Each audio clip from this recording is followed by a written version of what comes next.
The Lord of the Rings has a little-known and unfinished sequel that I think may have involved a cameo from Morgoth, or even a potentially large part. Renowned British author J.R.R. Tolkien published his magnum opus, The Lord of the Rings, in 3 parts between 1954 and 1955. Sauron was the eponymous Lord of the Rings in this novel and the main villain of the story. It wasn't until the publication of the Silmarillion in 1977 that readers got to know a little more about the Ainu that may have returned in The Lord of the Rings' incomplete sequel.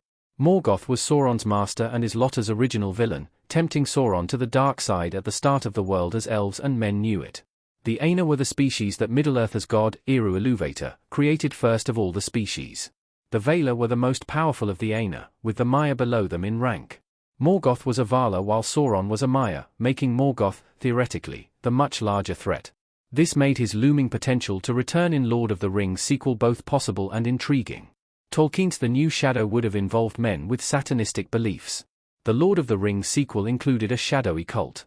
Morgoth's defeat in the Lord of the Rings legendarium came in the War of Wrath, but Morgoth still could have returned in the Lord of the Rings sequel via the satanic cult Tolkien mentioned.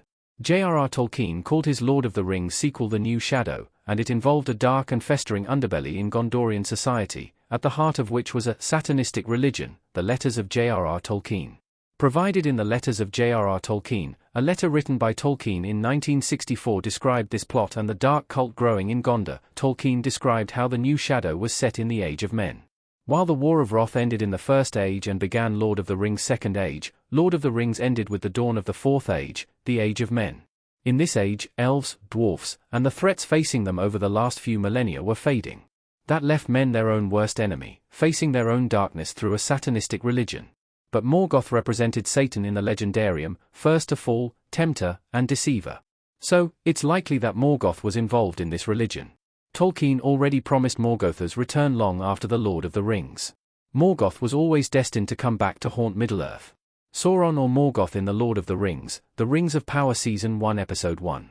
The biggest threat in The New Shadow may well have been men's own dark hearts and each other, but the incomplete novel may have eventually started exploring or setting up Morgoth's return.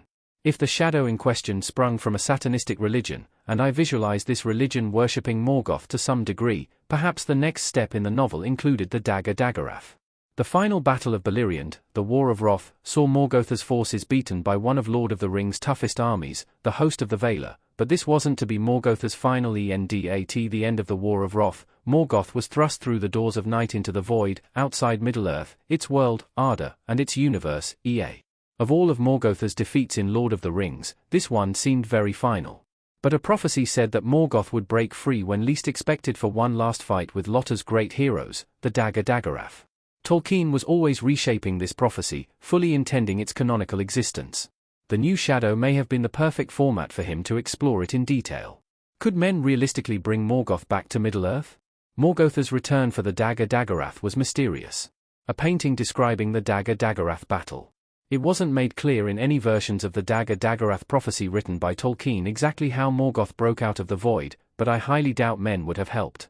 The satanistic religion described by Tolkien in his letter was also described as secret. If men were worshipping Morgoth, that would have been cause enough for secrecy, given Gondor's allegiance to Lord of the Rings' 15 Valar and Eru Ilúvatar. But if men were trying to resurrect Morgoth for the Dagor Dagorath, that would explain the secrecy even further.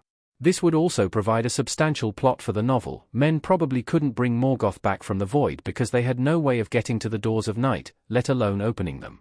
Elrond's father, Eärendil, sailed past the doors of night in a flying ship called Vingelet, guarding them.